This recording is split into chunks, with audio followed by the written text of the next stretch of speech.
C'est une nouvelle fois l'un de vos collègues qui est visé. On a en mémoire le policier abattu sur les Champs-Élysées le 20 avril dernier, Xavier Jugelé.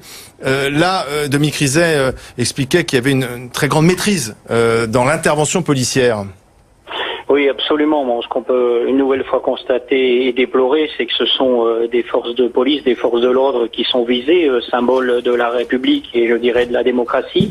Donc il n'y a pas de doute à ce que ces terroristes veuillent s'attaquer aux gens porteurs d'uniformes.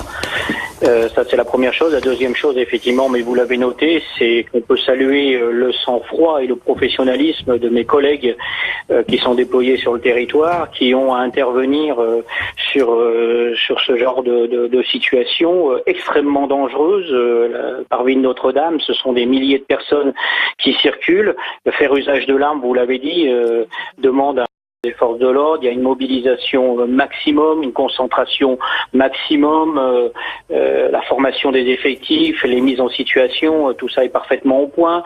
Évidemment, il y a le renfort des effectifs de Sentinelle, de l'opération Sentinelle, des militaires, de la police municipale.